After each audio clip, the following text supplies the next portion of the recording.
إلى Nabi Muhammad sallallahu Rasulullah sallallahu alaihi wasallam wa kafatul anbiya wal mursalin wa ala alihi wa sahbihi ajmain wa khususan ila hadrati Asy-Syaikh Ibnu Atha Al-Iskandari sya'ulillahi lahumul Fatihah.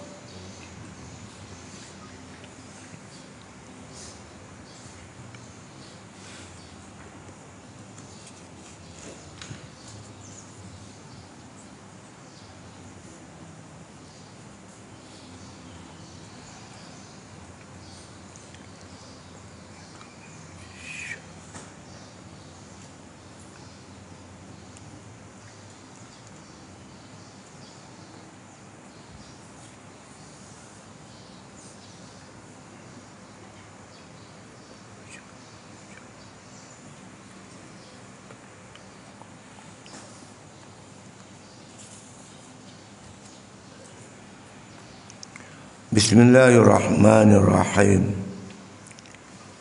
Alhamdulillahi rabbil alamin. Wassalatu wassalamu ala asyrafil anbiya wal mursalin wa ala alihi wa sahbihi ajma'in. Qala musannif rahimahullah ta'ala fi kitabih.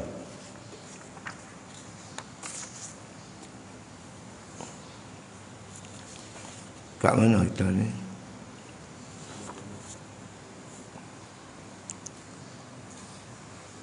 Alimal haqqa. Ya. 76.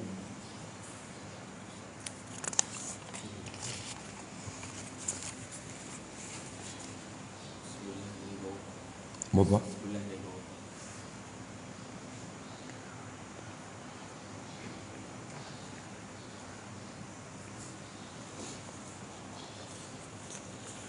Bismillahirrahmanirrahim. Qala musannif rahimahullah ta'ala fi kitabih.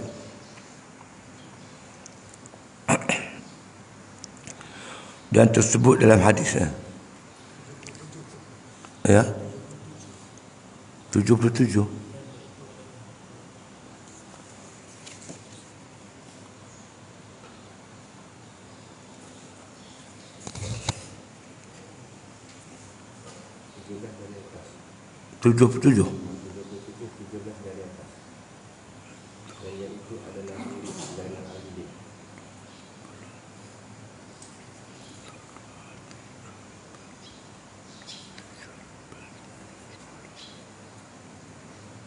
Tiga belas. Dan itu adalah waktu.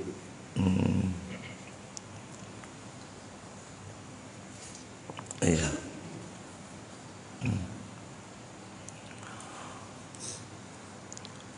Qala musannif rahimahullah ta'ala fi kitabih. Dan iaitu adalah wirid Zainal Abidin bin Ali bin Al-Husain bin Ali karramallahu wajhah, dan menyuruh alaihissalam akan Abdullah bin Umar bahawa membaca Quran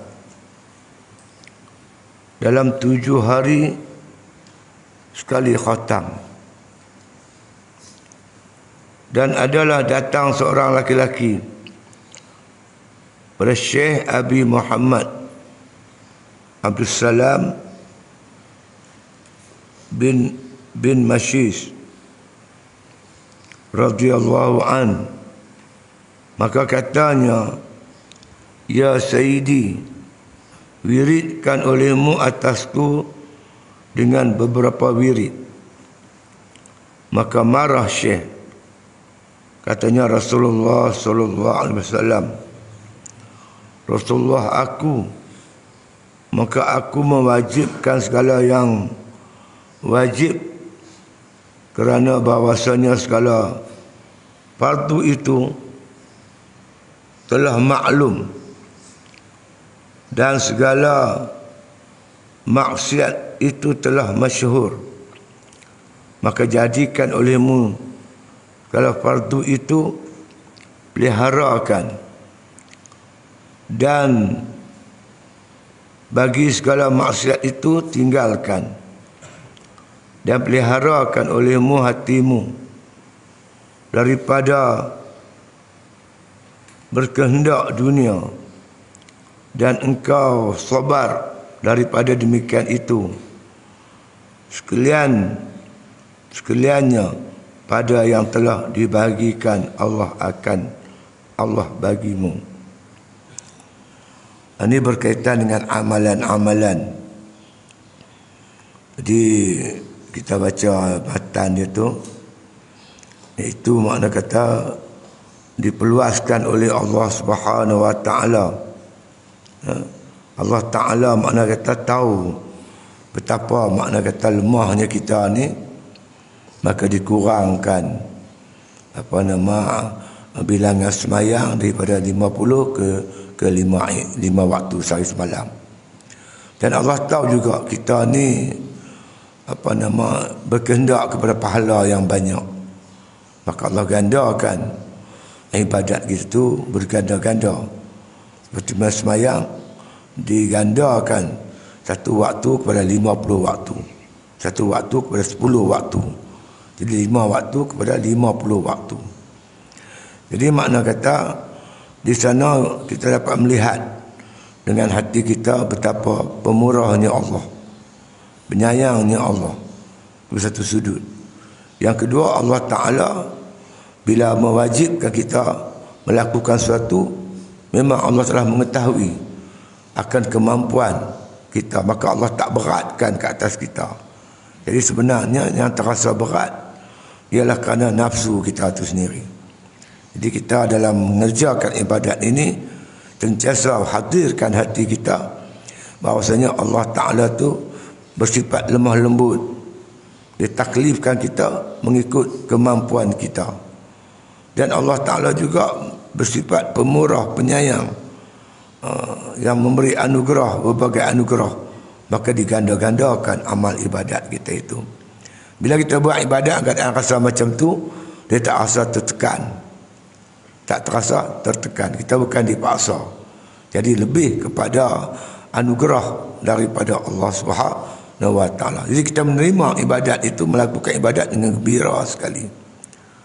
Qul bi fadlillah wa bi rahmatihi fabizalika falyafrahu wa khairun mimma yajma'un, kata Allah. Kata oleh Muhammad, ibadat-ibadat semua ni yang kamu kerjakan ini merupakan bifadlillah, anugerah daripada Allah. Wa bi rahmatihi, merupakan kasih sayang Allah ke atas kamu. Jadi ibadat yang kita buat ni kita kena ada perasaan bahawasanya ini anugerah dan merupakan kasih sayang Allah ke atas kita. Fabizalika falyafrahu, maka demikian itulah maka mereka bergembira. Gembira menerima tanggungjawab ni, kefarduan dan ibadat-ibadat wajib dan sunat ni. Kita gembira, kita seronok pada kita melihat dengan hati kita ia adalah merupa anugerah dan kasih sayang Allah Ta'ala kepada kita. Wa huwa khairun mimma yajma'un, itu lebih baik daripada apa yang kamu himpunkan. Pamannya kita bangun malam, kita buat 8 rakaat. Kita rasa banyak dah 8 rakaat, tapi ada benda yang lebih baik daripada itu, kata Allah. Bila kita dapat merasai bahawa kita boleh mendirikan ibadat itu, merupakan anugerah dan kasih sayang Allah Ta'ala. Jadi Allah gulung kita ni hambanya yang dia nak bagi anugerah. Dia gulungkan kita ni hambanya yang dia sayang. Maka itu makna kata perasaan yang macam tu jauh lebih baik daripada ibadat yang kamu lakukan semalam-malaman itu, kata Allah Subhanahu wa taala. Ya. Berkaitan perkara ni disebutlah tentang bagaimana semayang diganda-gandakan pahala oleh Allah. Batu puasa pula, kan? Ada puasa wajib, ada puasa sunat. Yang Allah ambil sikit saja hari daripada tahun, tahun yang 365 hari itu Allah ambil tak sampai 2 bulan. Sebahagian saja daripada hari-hari yang begitu banyak. Begitu juga semayang kan, daripada 24 jam, berapa jam saja yang Allah ambil daripada kita, sebahagian kecil saja. Begitulah yang lain-lainnya. Ini wirid pula, cerita bab wirid. Kata musannif rahimahullah ta'ala fi kitabih, ya, dan iaitu adalah wirid Zainul Abidin Ali bin Husain bin Ali karramallahu wajhah. Wirid ni makna kata sesuatu perkara yang kita lakukan secara berterusan. Tapi dia lebih kepada berbentuk zikir-zikir lah. Zikrullah itu bila kita buat secara berterusan dinamakan dia sebagai wirid ataupun aurat. Jadi Zainul Abidin ni ada wirid-wirid dia. Kata ulama yang kita duk baca selawat tafrijiyah tu, itu amalan Zainul Abidin. Siapa dia Zainul Abidin? Namanya Ali. Nama dia Ali bin Al-Husain. Ali bin Husain, anak Sayyidina Husain. Sayyidina Husain ni pula bin Ali, makna anak kepada Sayyidina Ali. Sayyidina Ali ada anak namanya Sayyidina Husain, ada Hasan dan Husain. Sayyidina Husain ni ada anak namanya Ali. Katanya satu-satunya laki-laki zuriat laki Rasulullah yang laki-laki yang tidak terbunuh dalam perang Karbala. Dan perang Karbala tu Yazid bunuh semua sekali. Laki-laki daripada keluarga Rasulullah semua dibunuh kecuali Ali. Mungkin Ali ni masa tu dia kecil. Dia kecil lagi kan, tak dibunuh. Dia ni orang panggil dia Zainal Abidin. Ya, yang mempunyai agama, penjaga agama, pemelihara agama, penegak agama. Namanya Ali bin Husain bin Ali karramallahu wajhah. Dia ni cucu Sayyidina Ali lah, cicit Rasulullah sallallahu alaihi wasallam. Karramallahu wajhah. Sayyidina Ali ni digelar dia karramallahu wajhah, bukan Ali yang cucu Sayyidina Ali tu. Sayyidina Ali tu sendiri dipanggil karramallahu wajhah, dimuliakan wajahnya oleh Allah Ta'ala. Dia tak pernah menghadapkan muka dia kepada berhala. Dia masuk Islam masih kecil lagi. Dia tak pernah sembah berhala, tak pernah menyembah berhala, maka digelar dia karramallahu wajhah, dipelihara, dimulia oleh Allah wajahnya. Ya. Dan menyuruh alaihissalam akan Abdullah bin Umar. Ya. Ini cerita daripada Ali. Dia kata Sayyidina Umar radhiyallahu an, makna kata menyuruh alaihissalam, menyuruh Rasulullah SAW akan Abdullah bin Umar, menyuruh Abdullah bin Umar anak Sayyidina Umar bahawa membaca Quran dalam makna kata 7 hari sekali khatam. Satu wirid, satu percakapan, satu riwayat yang makna sampai daripada Ali bin Husain bin Ali. Dia cerita bahawasanya Rasulullah pernah menyuruh Abdullah bin Umar baca Quran 7 hari sekali khatam. 7 hari sekali khatam. Jadi baginda dia tengoklah kemampuan sahabat-sahabat kan. Dari segi sedekah, Abu Bakar kalau bagi sedekah, kalau dia sedekah lah untuk perang ni, dia bagi semua sekali, Rasulullah terima. Bila Umar nak bagi semua, Rasulullah tak terima. Bila Osman nak bagi semua, Rasulullah tak terima. Rasulullah terima, Umar separuh je. Cina Osman 1/3. Tapi bila Abu Bakar bagi, maka Rasulullah terima semua sekali. Hingga apabila makna kata Rasulullah tanya Abu Bakar, apa yang ada kepadamu wahai Abu Bakar? Abu Bakar kata, yang tinggal Allah dan Rasul. Jadi maknanya Rasulullah tahu tentang keimanan, kemampuan seseorang. Bahkan iman dia cukup tinggi. Kalau kamu nak timbang iman seluruh makhluk ni, berat lagi iman Abu Bakar. Gitu. Yang mana Abu Bakar ni bukan kerana dia kuat ibadat dia, tetapi makna kata hebatnya ni kerana iman dia tu. Kan? Jadi Allah tahulah kemampuan Abdullah bin Umar, maka Rasulullah suruh Abdullah bin Umar makna kata baca Quran, makna 7 hari sekali khatam. 7 hari sekali khatam. Maknanya kalau 30 juzuk bagi 7, sehari 5 juzuk, 4 juzuk lebih lah. Dekat 5 juzuk. 5 juzuk. Kalau kita ni pun kalau kita dah hafal Quran, kalau kita boleh buat macam tu, insya-Allah lekat lah tu. Dah hafal sehari 1 hari 5 juzuk. 1 hari 5 juzuk. 6 hari 30 juzuk. Sehari rehat. Kalau seminggu sekali khatam, insya-Allah dia lekat lama. Kalau kurang pada tu, kuranglah lekat kita punya apa, kuat ingatan kita tu. Kalau dah saya tengok syekh tu, syekh dulu ada seorang syekh Arab sini daripada Mesir. Dia tu mulut dia tamumit ya. Mana dia pergi bersama dia tu mesti ada Quran. Kuat ingatan dia tu. Saya selalu telefon dia. Kalau saya ada ayat Quran yang saya tersangkut-sangkut, tak apa nak ingat, kita nak guna dalam ceramah kita tu, saya telefon dia. Baca sikit kepala dia, tang tengah pun tak apa, tang hujung pun tak apa. Tak lagi dia beritahu saya. Dia suruh saya rujuk surah berapa, ayat berapa. Dia macam komputer. Tapi bila saya tengok dia memang sentiasa bila jumpa dia je, mulut dia mesti merumit.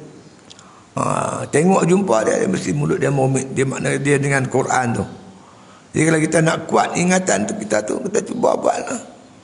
1 hari makna kata 5 juzuk. 1 hari 5 juzuk, insya-Allah kita kuat. Ingatan kita tu dengan Quran cukup kuat. Jadi Rasulullah suruh Abdullah bin Umar baca Quran 1 khatam seminggu sekali.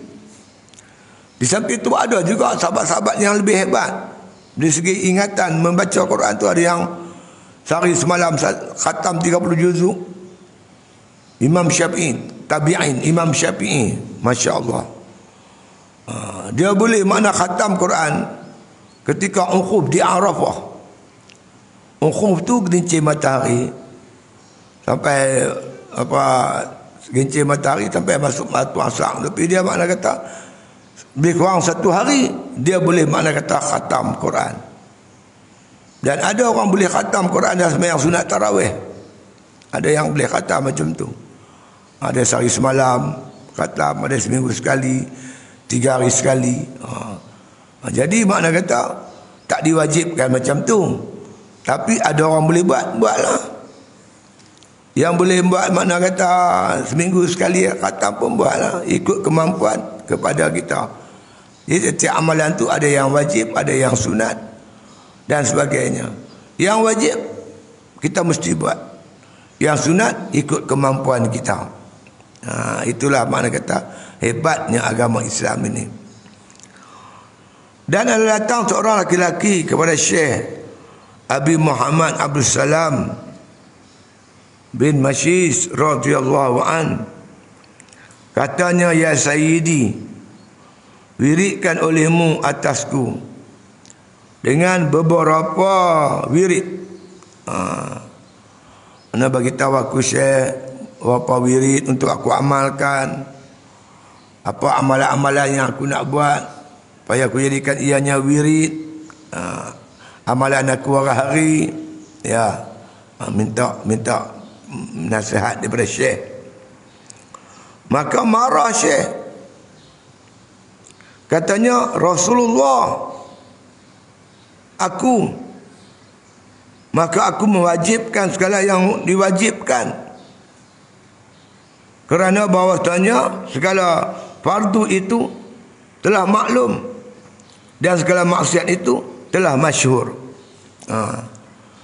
Jadi dia kata bila Syekh tu minta dia bagi wirid, Rasulullah aku, dia kata, aku ni ikut Rasulullah. Jadi apa yang rujuk kat aku tak payahlah pergi rujuk kat Rasulullah tu. Rasulullah dah wafat, ada tinggal macam-macam amalan-amalan. Kan? Maka aku, yakni Rasulullah, aku ikut macam Rasulullah kata. Aku mewajibkan segala yang wajib. Apa yang wajib, Rasulullah wajibkan. Maka segala fardu itu telah maklum. Segala yang diwajibkan, difardukan oleh Rasulullah, oleh Allah Ta'ala kepada kita, telah maklum. Kita sama-sama ketahui. Nah, kalau semayang, ada yang wajib. Kalau puasa, ada yang wajib.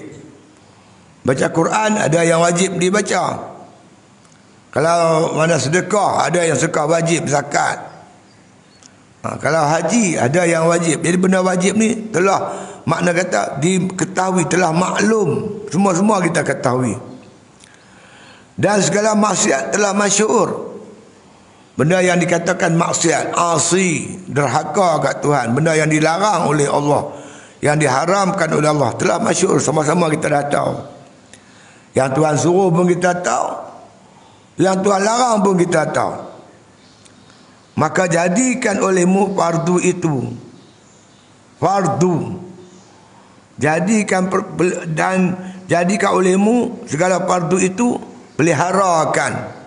Yang fardu ni kena pelihara elok-elok, pegang kejap-kejap, buat, jangan tinggal sama sekali. Dan segala maksiat itu tinggalkan. Bila perkara tu jadi maksiat, kita wajib tinggal, tak ada tolak ansur. Yang Tuhan fardu, tak ada tolak ansur, mesti buat. Begitu juga yang dilarang oleh Allah, benda jadi maksiat, kita kena tinggalkan. Jadi samping itu pula, perintah Allah itu ada dua. Perintah suruh. Perintah suruh itu ada dua, wajib dan sunat. Perintah larang pun ada dua, haram dan makruh. Bagi ahli sufi, sunat pun dia buat, makruh pun dia tinggal. Kan? Begitulah maksiat kita tinggalkan. Dan peliharakan olehmu hatimu daripada berkehendak kepada dunia. Dalam kita ada buat ibadat ni, kehidupan kita di muka bumi ni, jaga hati elok. Jangan makna kata kita buat sesuatu itu kerana berhajat kepada dunia.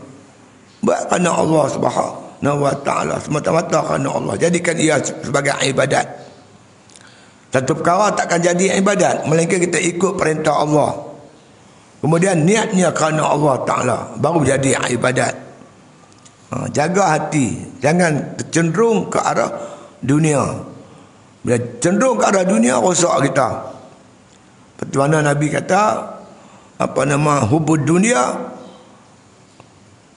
yang kata dunia, cinta dunia tu umul khaba'is, ibu segala kejahatan.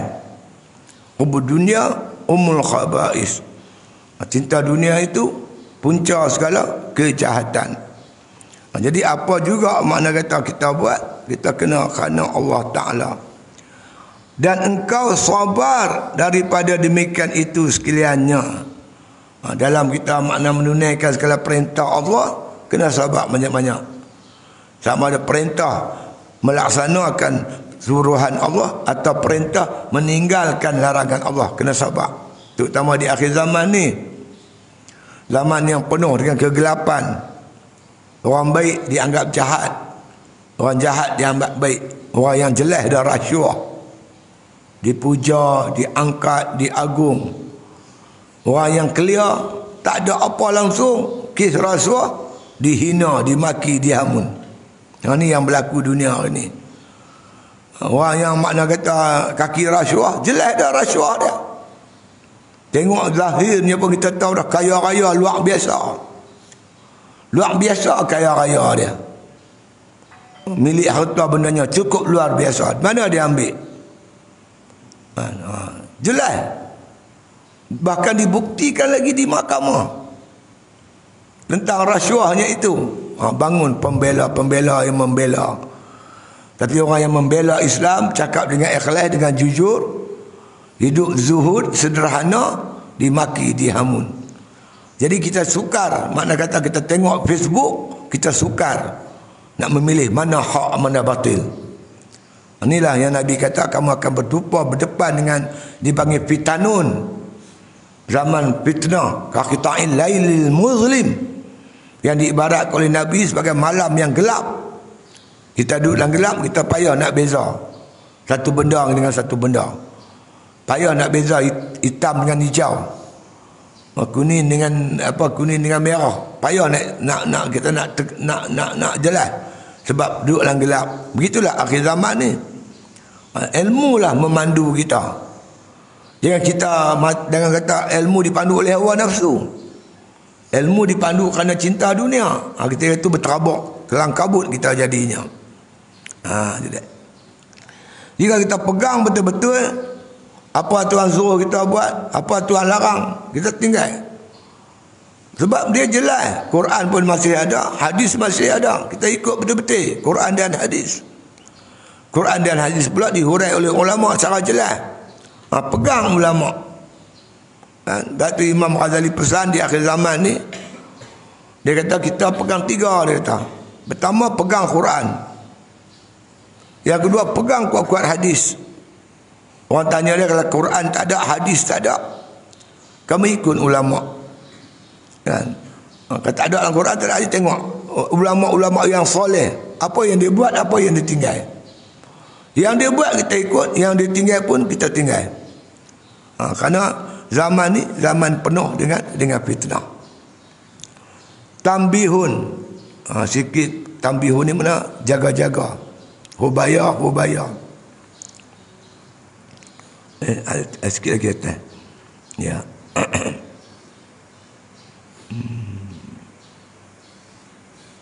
Dan kau sabar demikian itu sekaliannya yang telah dibahagikan Allah bagimu. Dibagi-bagikan oleh Allah. Allah dah letak yang ni Allah perintah, yang ni Allah larang, yang ni Allah suruh, Allah ni Allah tak bagi. Jadi dalam melayari hidup kita, maka kita redha dengan apa yang dibagi-bagikan oleh Allah ke atas kita. Jadi kita nak tahu macam mana. Yang wajib kita buat, kan? Yang sunat ikut kemampuan kita. Begitu juga yang haram kita tinggal sama sekali. Adapun yang makruh, kita tinggal pelan-pelan, insya-Allah. Mungkin kita tak boleh tinggal semua, tapi kalau tinggal lagi bagus, elok kita tinggal. Ini tambihun, satu penjagaan. Hanya saja diwajibkan Allah Ta'ala segala yang 5 waktu ini dalam sehari semalam kerana rahmat pada hambanya, supaya diketahuinya dengan perintahan ghaflah atasnya, supaya tiada diperhambakan akan dia oleh hawa nafsu dan tiada diperhambakan dunia. Kata Tok Syekh kita ni, hikmat di sebalik Allah Ta'ala mewajibkan kepada kita itu segala semayang 5 waktu. Asalnya 50, maka diwajibkan 5 waktu dalam sehari semalam. Kan, sehari semalam 5 waktu. Okeylah, kita semayang lah, kita kata 1 waktu. Berapa minit? Ada 20 minit. 20 minit tu sederhana lah. Tak cepat sangat, tak lambat sangat. 20 minit. Kalau 20 minit, 5 waktu, baru 100 minit. 100 minit tak sampai 2 jam. Daripada 24 jam, Allah ambil tak sampai makna 2 jam. Menasabah sangatlah. Kira ringan sangat. Ringan sangat. Untuk umat Nabi Muhammad, bagi kat Tuhan 2 jam, hang ambil 22 jam. Tak cukup kan? Kan? Apa? Kita perhati renung macam tu, supaya kita tak rasa berat. Kita tak mau, kita ibadat kita ni, kita rasa macam bebanan daripada Allah Ta'ala. Bukan Allah beban. Itu lebih pada rahmat Allah Subhanahu Wa Ta'ala. Kata tu Syekh, supaya hikmat dia, dengan perintahan ghaflah atasnya. Ghaflah ni lalai. Supaya dalam kita mengurus kehidupan kita ni yang ada kelalaian. Kita lalai, takut terikut hawa nafsu, terikut syaitan. Maka Allah Ta'ala jadikan 5 waktu dengan waktu-waktunya sekali. Macam kita sebut hari tu ni, kita makin-makin ingat Tuhan dulu subuh. Kita dalam keadaan fresh, pemikiran kita tu masih kuat, tak letih, tak apa, badan kita masih segar, kita dah ingat Tuhan. Mana kita ada buat persiapan yang cukup untuk menghadapi dunia ni. Nak kerja lah, nak apa orang. Sampai sekat jalan, sampai berapa jam, daripada pukul 7 kita kata nak sampai pukul 12, bukan 5 jam. Kita diperintah pula semayang zuhur pukul 1. Supaya kita semangatkan balik ingatan kita kepada Allah. Dengan sebab kita kerja-kerja ni mungkin kita lalai, ghaflah, lupa. Allah perintahkan lagi sekali. Fresh balik semayang ingatan kita kepada Allah. Inna salati wa nusuki wa mahyaya wa mamati lillahi rabbil alamin. Sungguhnya semayang aku, ibadat aku, urusan hidup aku, mati aku semata-mata bagi Allah. Ingatkan balik ikhrar kita yang subuh tadi ni, waktu zuhur ikhrar, ceria balik, semangat balik, kuat balik ingatan kita. Kerja lagi, daripada asar lebih kurang pukul 2 sampai pukul 4, 2 jam lebih sikit, kita ingat Allah balik. Sekejap lagi nak atas maghrib, ingat Allah lagi. Malam lepas isya kita tidur. Jadi mana 24 jam tu kita sentiasa ingat kepada Allah supaya tidak lalai. Kerana kita ni manusia ni lalai, sentiasa lalai. Lalai itu dia rasuah lah. Itu bagi yang kerja, yang ada kepentingan jawatan, yang meniaga, tipu daya dalam perniagaan. Macam-macam kita makna kata sentiasa makna kata dicari ruang oleh syaitan untuk menyesatkan kita. Sebab tu kalau orang yang semayang ni, Allah dah programkan semayang dia, waktu-waktu dia, supaya kita ni sentiasa di dalam makna pemeliharaan Allah Subhanahu Wa Ta'ala. Supaya apa? Tiada diperhamba akan dia oleh hawa nafsu. Kita sentiasa semayang-semayang tu makna kita sentiasa ingat, kan? Kita sentiasa ingat dengan Allah, tidak kita diperhambakan oleh hawa nafsu kita. Ya, itu dia. Dan tiada diperhambakan oleh dunia. Supaya kita makna kata bebas daripada perhambaan dunia dan nafsu. Antaranya Allah jadikan semayang-semayang itu, tambah sunat lagi, rawatib lah apa, lagi kuat lagi kita. Itu yang Allah sebut inna salata tanha anil fahsya'i wal munkar. Kalau betul-betul dengan semayang tu dah menjadi benteng pertahanan kita daripada fahsya' dan juga mungkar, kejahatan dan mungkar. Maka segala semayang yang 5 itu rantai yang menghela segala diri kepada segala tempat ubudiyah. Ada pula diibaratkan semayang tu rantai. Rantai ni dia mata-mata rantai. Satu tu sambung, satu tu sambung. Bila sambung jadi kuat. Mata-mata rantai ni, yakni rantai-rantai ni di semayang ni ibarat rantai. Ya. Yang menghela, yang mengikat, yang menambat diri kepada segala tempat ubudiyah. Dengan orang duduk semayang ni ibarat dia tu ada rantai, dia terikat dengan rantai, tak boleh lari ke lain. Dia telah dirantai, diikat dalam kawasan ubudiyah. Bila dia makna kata dia ada bersemayang, semayang dah jadi kekuatan. Semayang tu makna kata dibawa kepada luar semayang. Bukan dalam semayang saja diingat Tuhan. Luar pada semayang, dia berniaga diingat Tuhan. Dia buat apa semua diingat Tuhan.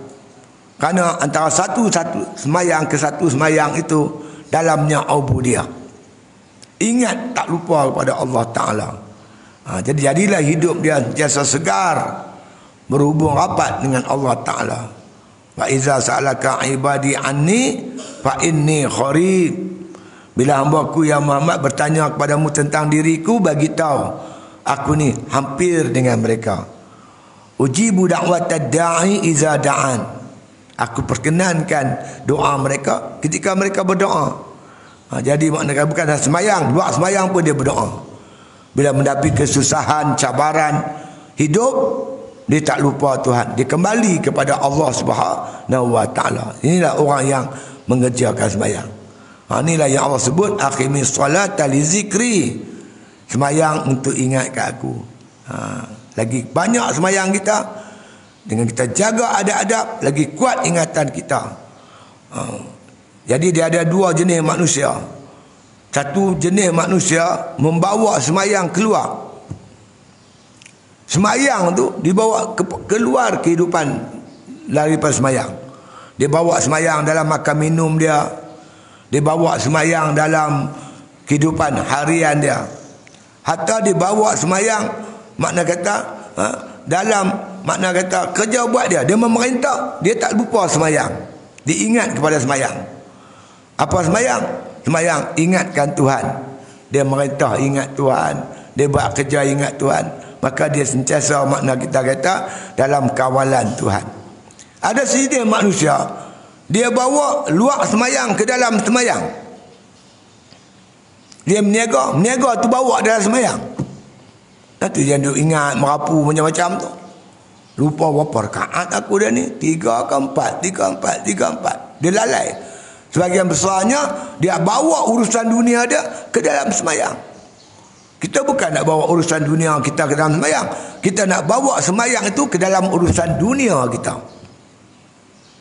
Rijalun la tulihim tijaratun ala bay'un.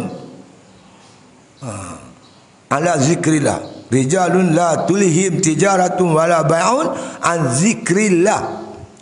Laki-laki yang tak melalaikan jual beli dia, perniagaan dia, daripada ingat kepada Allah Ta'ala. Maknanya dia berniaga, dia tak lupa Tuhan. Dia tak tipu, dia tak kecoh.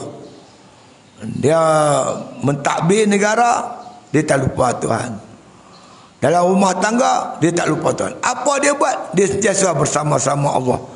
Tu kata, wa huwa ma'akum aina ma kuntum. Allah bersama-sama kamu di mana kamu berada. Di mana kita duduk, Allah sentiasa bersama kita. Yakni Allah melihat, mendengar dan mengetahui dalam apa juga gerak hati kita. Jadi kita hidup bersama-sama Allah. Ini dipanggil orang yang mukharrabin, yang takharrub, yang dekat hatinya kepada Allah Subhanahu wa Ta'ala. Hidupnya cantik. Jadi kita nak bawa semayang dalam hidup kita. Bukan bawa urusan dunia kita dalam semayang kita. Kita bawa semayang kita dalam setiap urusan dunia kita dan akhirat kita. Jadi selamat insya-Allah. Ya, kata musannif rahimahullah taala, dijadikan semayang itu pada malam.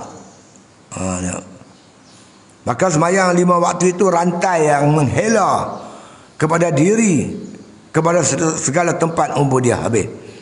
Kerana mendatangkan hak rububiyah dan meliharakan hamba itu dengan sebaik-baik kira-kira. Jadi bila kita semayang, kita bawa semayang tu luar semayang, kita mendatangkan hak-hak rububiyah, hak-hak ketuhanan. Semua urusan hidup ada hak Tuhan dalamnya. Kita makan, ada hak Tuhan. Makan yang halal. Ya. Kita berniaga, ada hak Tuhan. Hukum muamalat kita kena ikut. Buatlah apa pun, di sana ada hak Tuhan, hak ketuhanan. Apa hak ketuhanan? Ubudiyah lillah. Kamu mesti uruskan urusan kamu itu mengikut kehendak Allah Ta'ala. Tak boleh buat pandai-pandai. Kena ikut perintah Allah. Setiap dalam urusan kita di sana ada hak Tuhan yang mesti kita tunaikan. Harta kita, betul harta kita. Tapi dalam tu ada hak Tuhan. Tuhan suruh keluar zakat. Kita kena bagi pada asnaf dia sebagai contoh. Semuanya ada hak. Bukan hak mutlak kita, bukan. Semua ni daripada Allah Subhanahu Wa Taala yang mesti kita laksanakan tadbir mengikut perintah Allah Subhanahu Wa Taala. Ya. Dan lagi kata musannif, dan dijadikan semayang itu pada malam dan siang supaya melengkapi zaman berkatnya. Ya. Semayang malam pada, semayang siang pada. Yang fardu pun ada, yang sunat pada siang dan malam. Siang malam ni berganti, silih berganti. Watilkal ayyamu nudawiluha bainan nas. Hari-hari itu kami putarkan di kalangan manusia. Kejap malam, kejap siang. Apa hikmat semayang siang malam? Supaya melengkapi segala zaman berkatnya. Supaya siang kita berkat, malam kita juga diberkati oleh Allah Ta'ala. Kita jaga semayang elok, kita sentiasa diberkati oleh Allah dalam siang dan malam. Takdir kita mati, mati dalam berkat Allah Ta'ala. Kematian yang diberkati oleh Allah. Kalau tak semayang, habislah. Matilah keadaan tak mengerjakan semayang, habis rosak. Jadi kita melihat dengan mata hati, Allah anugerahkan kita semayang untuk menjadikan kehidupan kita sentiasa diberkati oleh Allah Ta'ala. Sebab tu kita yakin macam tu, tak cukup dengan semayang fardu, aku nak tambah lagi semayang-semayang sunat supaya kehidupan aku bertambah-tambah diberkati oleh Allah. Apa makna hidup yang diberkati oleh Allah? Hidup yang boleh buat ibadat kepada Allah. Kita meniaga kita jadi ibadat. Kita kahwin, rumah tangga kita jadi ibadat. Kita buatlah apa pun diberkati oleh Allah, jadi ibadat. Disukai oleh Allah, disenangi oleh Allah, diberkati oleh Allah Subhanahu Wa Taala. Barakah hidup tu, hidup yang penuh barakah. Masya Allah, hebat. Muhammad Rasulullah wallazina ma'ahu asyidda'u 'alal kufari ruhama'u bainahum tarahum ruk'an sujadan yabtaguna fadlan minallahi wa ridwana simahum fi wujuhihim min asaris sujud. Muhammad Rasulullah, orang yang bersama-sama Muhammad, yakni para sahabat. Ulama kata bukan sahabat saja, termasuk orang yang lepas sahabat, orang yang tak jumpa Nabi, tetapi mereka ini bersama-sama Nabi, hatinya bersama-sama Nabi, hidupnya bersama-sama syariat Nabi. Jadi dia ni juga dikata wallazina ma'ahu. Siapa mereka itu? Asyidda' 'alal kufar. Sikap dia tegas dengan kafir. Kafir yang menentang Islam dia tegas. Ruhama'u bainahum. Mereka berkasih sayang sama sendiri, hidup berkasih sayang sama orang Islam. Kafir yang tak menentang Islam, mereka hidup senang dengan mereka itu, tak bermusuh. Yang dia musuh, kafir yang lawan Islam.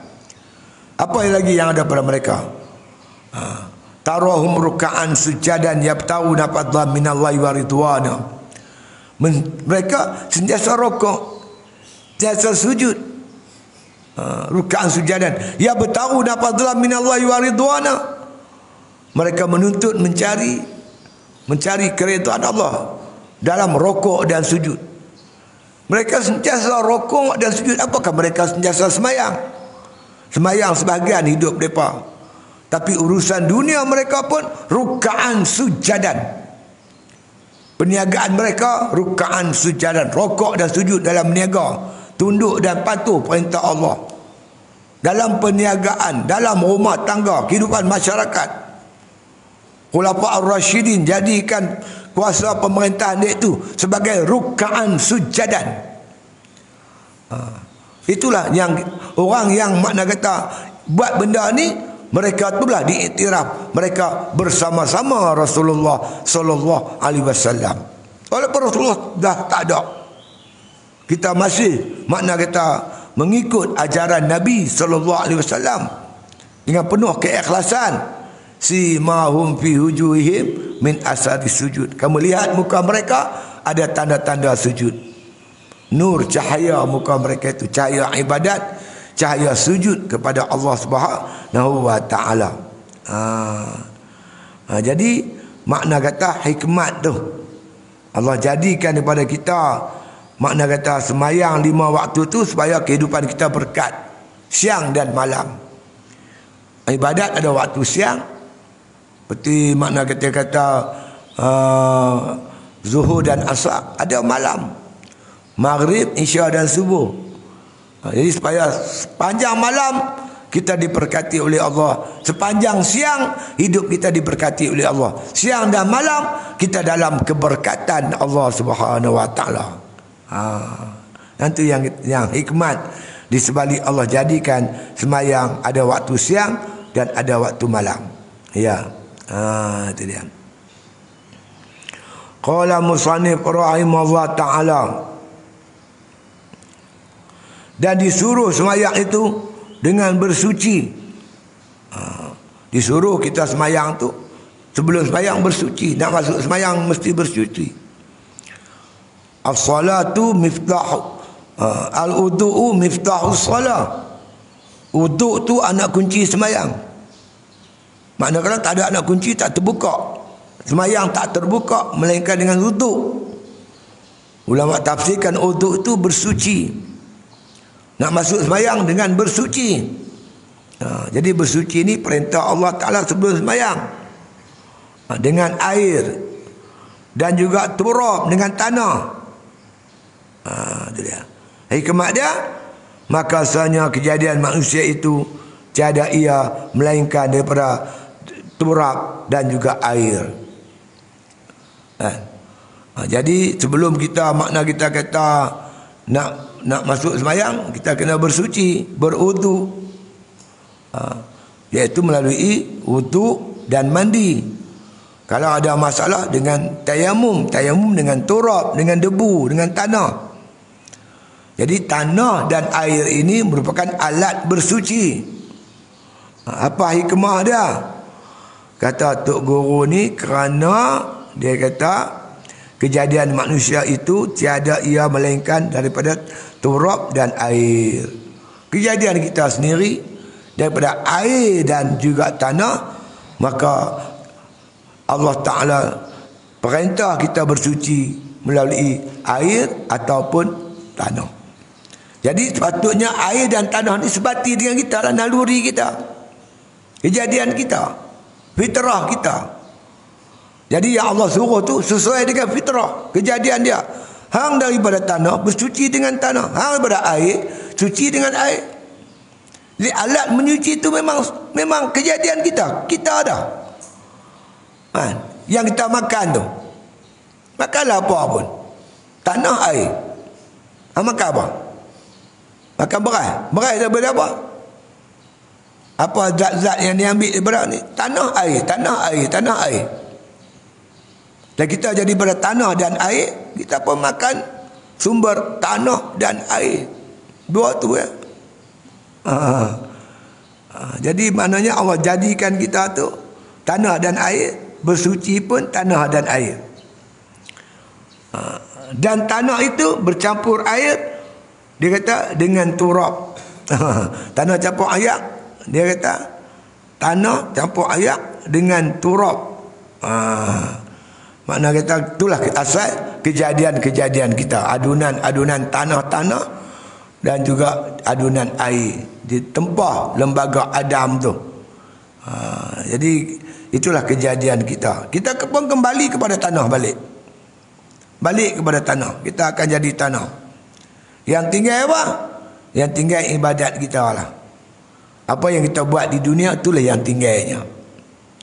Ya lain Nabi. Yang kita makan jadi taib. Yang tinggal ibadat.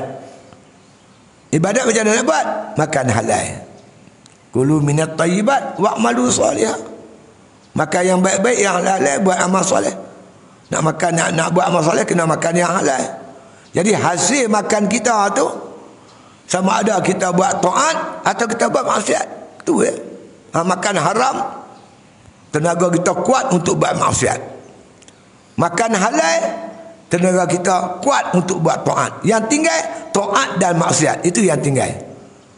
Makan kita hancur jadi tai, badan kita jadi tanah, yang bawa balik ibadat ke maksiat ke, taat ke derhaka ke, itu yang tinggal.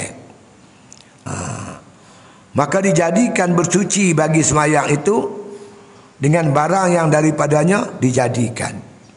Allah perintah kita bersuci dengan air. Hikmah dia, kita jadi daripada air. Bersuci daripada tanah, asal kejadian kita pun tanah. Daripada tanah kembali kepada tanah. Daripada tanah, makna kata kita hidup dengan tanah dan kembali jadi tanah. Kita asal daripada tanah, hidup dengan tanah, mandi dengan air, air kejadian kita, makan pada sumber-sumber daripada tanah, tanah kejadian kita. Last sekali mati, jadi tanah balik. Apa yang nak sombong sangat? Yang nak ego sangat? Yang dia tak mau berkawan orang ni, tak mau berkawan orang ni. Aku nak berkawan dengan hampa aja, dengan orang lain tak boleh. Apa jenis macam tu? Kita semua hamba Allah. Antara sombong lah. Kata aku kuat, aku hebat. Jangan. Semua kita akan kembali jadi tanah. Bila tengok kubur tu batu nisan, tu semua dalam tanah tu. Tinggal tengkorak, tulang. Apa yang kita nak sombong sangat? Inna akramakum indallahi atqakum. Yang paling mulia kamu di sisi Allah orang yang paling bertakwa. Takwa tu yang kita bawa balik. Maka suci kamu daripada air dan turab. Maka kita suci dengan menggunakan alatnya air dan juga tanah. Dan apabila telah berdiri engkau dari segala wirid, ya, atas wajah yang dituntut, maka jangan engkau tuntut ganti atasnya. Ya, apabila Allah dah tentukan yang fardunya bagian, yang sunatnya bagian, yang haram macam ni, yang makruh macam ni, dah kita tahu dah. Kita ni Allah Ta'ala datangkan syariat memang dah sesuai untuk kita. Allah lebih tahu asal kejadian kita. Allah tahu kita daripada tanah, kita daripada air. Allah suruh kita bersuci dengan tanah dan air. Allah tahu kita ni asal daripada tanah dan air. Allah Ta'ala bagi kita makan daripada tanah dan air. Jadi apa yang Allah buat ni wajib untuk kita, semua dah sesuai sangat dah. Bila kita tahu makna kata segala syariat yang didatangkan oleh Allah Ta'ala tu baik untuk kita, sesuai dengan untuk kita, jangan duk pergi cari yang lain. Ada nak pakai, nak pergi cari perintah-perintah syariat-syariat Allah yang lain. Jangan sampai begitu. Kerana apa? Allah Ta'ala perintahkan kita ni mengikut ilmu yang ada pada Allah. Allah ada maha mengetahui. Jadi apa yang diwajibkan kita ni, Allah tahu kita boleh buat. Memang kamu boleh buat. Dan aku tahu kamu dhaif. Maka Allah Ta'ala bebankan kita setakat yang kita boleh buat. Dan Allah tahu kita nak pahala banyak, Allah ganda-gandakan pahala ibadat pada kita. Jadi Allah Ta'ala amat penyayang, amat pengasih, amat makna penganugerah. Maka kita terimalah ibadat ni, perintah-perintah Allah ni dengan hati yang lapang, dada yang terbuka. Bukan kita rasa sebagai satu bebanan ke atas diri kita. Itu di sebalik syariat. Hingga ulama kata, inna syari'ata kullaha masalih. Sesungguhnya syariat Allah ni semua maslahah. Imma darul mafasid au jalbul masalih. Sama ada dia itu menghalang kerosakan ataupun mengheret kita ke arah kebaikan. Itu syariat. Perintah Allah, larangan Allah itu untuk menghalang kita jadi rosak, untuk mengheret kita jadi baik. Itulah hikmah terbesar syariat yang Allah Ta'ala turunkan ke atas kita, insya-Allah. Wallahu a'lam. Al-Fatihah.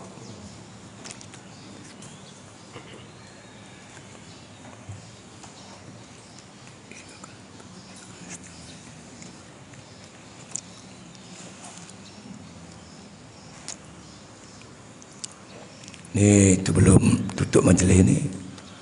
Satu khabar gembira lah. Jadi mesin yang kita ada tu, Pak Cik Najib dah buat semua elok lengkap lah. Dia bagi tahu saya dah boleh pakai. Itu satu. Yang kedua, mesin tu dia boleh mesin pelepas sawit dengan tidak membahayakan. Dia benarnya orang takut nak guna pelepas sawit, takut lidi itu makan perut. Tapi mesin kita tu berkemampuan hancurkan terus lidi-lidi itu. Bagi hancur terus. Mana pelepas sawit, mana boleh diguna pakai untuk makan lembu. Kita pelepas sawit, kita ambil pelepas bagi makan daun ni kan. Ini kita mesin, dia boleh makan semua sekali. Jadi niat saya awal-awal beli mesin tu pun begitu juga. Sebab saya dapat berita daripada penternak-penternak lembu, mereka guna mesin ni. Ternak banyak-banyak lembu, ada yang belah sampai 1,000 ekor. Bahan makan dia pelepas sawit tu lah. Bisa beli-beli mesin tu. Jadi kita mesin dia tak boleh hancur habis. Lidi dia ada panjang-panjang tu. Kalau makan boleh berdarah perut dia. Ya, boleh berdarah perut. Tapi bila ada saya pergi tengok ada kawan tu dia bagi makan lembu, tengok mesin dia, bawa Pak Cik Najib pun semua, dia modify sikit mesin tu. Adalah dia adjust macam nak tau. Lah dah elok. Dia cerita dia begini. Jadi anugerah Allah Ta'ala lah. Fa inna ma'al usri yusra. Beserta kesusahan tu Allah datangkan kesenangan. Janji Allah. Wallazina jahadu fina lanahdiyannahum subulana. Siapa bersungguh-sungguh jalan kami bantu. Kami tolong. Permudahkan kerja-kerja dia. Jadi kita telah menghadapi satu zaman memang susah lah. Bayangkan dia punya kos dia ratus ribu kita dah habis. Reban tu kena duk buat tu ratusan ribu, bukan puluh ribu, ratus ribu. Makan dia pun makan ratus-ratus ribu. Tapi kita bersabar, bertahan. Kita bertahan hingga Allah datangkan kepada kita kemudahan, insya-Allah. Jadi kemudahan tu mula dah nampak. Jadi bila dah boleh guna pelepas sawit, dia sebenarnya lembu tu makan tak cukup. Kalau makan dia cukup, memang boleh. Jadi nak makan dedak tu, memang kos dia tinggi lah. Tapi kita dedak ni sebagai tampung-tampung saja, insya-Allah. Jadi berkenaan dengan pelepas sawit ni, saya dapat maklumat lah. Banyak maklumat yang sampai kat saya. Ada kumpulan-kumpulan depa duk kait sawit tu. Depa ada kumpulan. Satu kumpulan 45 orang. Depa kawasan ni, depa duk kait kawasan ni. Saya nak berjumpa dengan depa. Saya nak tahu jadual mereka tu. Depa akan beritahu, hari ni aku kait sini, hari ni aku kait sini, hari ni aku kait sini. Kan? Jadi makna kata kita boleh hari-hari boleh dapat bekalan pelepas sawit. Yang jadinya itulah macam mana kita nak buat. Tak apalah, kita tengoklah macam mana saya boleh bayar. Kita bayar upah ke, bayar sagu hati ke kepada yang nak kutip-kutip pelepas sawit ni, dan mesin pelepas sawit tu. Ada, kita kena atok kumpulan-kumpulan dia. Kan? Hari ni siapa api, hari ni siapa api. Kita buat macam tu. Kan? Jadi insya-Allah. Jadi batang jagung, jerami sebagai tambahan. Makanan tambahan. Saya nampak kalau projek ni berjalan dengan baik, dia akan beri satu kekuatan ekonomi yang cukup kuat. Kita tahulah, kita bawa pergi jual daging tu, kita sembelih lembu, kita pergi jual daging pasal mengajak. Memang orang tumpu. Orang memang nak. Tambah pula sekarang ni daging tak jamin halal dah. Permintaan memang tinggi. Ya, memang kerja kita nak buat, nak atok kerja tu saja. Ni samalah kita pakat bincang macam mana kita nak buat. InsyaAllah. Payah makna kata perkara-perkara ni dapat dibuat dengan jayanya, insya-Allah. Saya rasa pun lembu tu bukan ada masalah sangat. Dia pun jinak kita halau dia balik elok ya. Kadang kita tak halau dia balik sendiri. Ada tak dia balik sendiri? Dia pipit, dia balik balik. Dia ada masalah dah. Jadi taklah makna kata satu benda yang teruk sangat macam orang cerita ni. Belah lembu ni teruk, tak teruk mana. Kalau kita anggap kerja kita ni ibadat, nak cari redha Allah, kerana Allah, kerana agama. Sampai bila kita ni pondok-pondok ni nak cerita bagi banyak yang mati ni, masalah besar dia masalah kewangan. Bila pondok ke tahfiz ke apa ke, semua sebagian besar masalahnya masalah kewangan. Sebab tu kewangan ni, ekonomi ni, kita kena jadikan dia satu agenda. Satu agenda yang agak penting untuk meneruskan, mana kata, pondok kita ni, pendidikan kita ni dengan terhenti sekat jalan. Itulah. Jadi boleh kita bincang tengok macam apa. Peringkat awal ni Ali, kita buat macam ni. Ali tengok mana, carilah mana sekok lembu. Ambil sekok, masuk dalam ruangan yang kosong tu kan. Masuk di situ. Kita jangan bagi semua sekali. Kita bagi dia dulu. Bagi sekok dulu. Tengoklah seminggu apa kesan dia. Tengok berak dia. Kalau dia makan tu dia nak makan sedap, dia makan banyak kan. Lepas tu badan dia membesar elok. Kita tengok taik dia pun berak elok, tak ada darah apa-apa. Maknanya makanan tu boleh dimakan oleh lembu-lembu lain. Jangan bagi semua lagi. Kita mesin untuk sekok dia dulu. Kalau dia sakit, kita sembelih. Habis cerita kan. Kalau semua berdarah pugok nak sembelih semua, dah ya kita.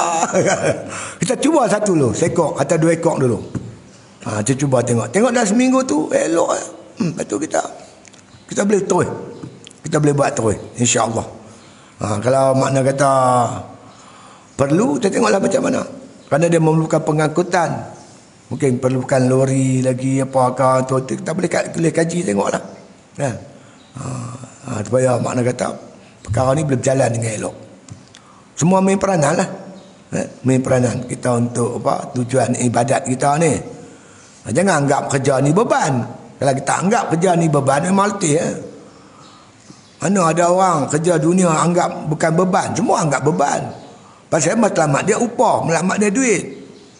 Tapi kalau kita matlamat kita kerana Allah Ta'ala, mencari redha Allah, dia akan jadi ringan. Diperkuatkan oleh Allah ke atas kita. Allah jadikan kita kuat. Kalau kita anggap dia beban, memang kita akan lemah. Nafsu akan tekan kita. InsyaAllah, mudah-mudahan. Itu maklumat yang saya dapat lah. Jadi kita sama-sama lah berdoa. Mungkin dengan kita duk baca surah Waqiah tu, mungkin berkat surah tersebut kita baca pagi-pagi, insyaAllah Allah akan buka lagi. Mungkin Allah buka lagi satu lagi, Allah akan buka. Kita pun tak tahu. Yakin dengan janji Allah, wa may yattaqillah yaj'al lahu makhraja wa yarzuqhu min haitsu la yahtasib. Kalau kamu bertakwa kepada Allah, insya-Allah Allah buka pintu keberkatan langit dan juga bumi. Bismillahirrahmanirrahim. Alhamdulillahi rabbil alamin. Wassalatu wassalamu ala asyrafil anbiya wal mursalin wa ala alihi wa sahbihi ajma'in. Allahumma ahsin aqibatana fil umuri kulliha wa ajirna min khizyid dunya wa azabil akhirah. Allahumma la tusallit alaina bi dzunubina man la yakhafuka wa la yarhamuna. Allahumma ja'al khaira ayyamina yawman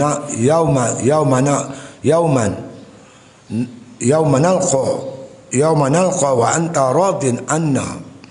Allahumma arinal haqq, Allahumma arzuqna hubbak wa hubba man ahabbak wa hubba ma yuqarribuna ila hubbik waj'al hubbaka habba ilaina minal ma'il barid. Sallallahu ala khairi khalqi Muhammadin wa ala alihi wa sahbihi wasallam. Alhamdulillah.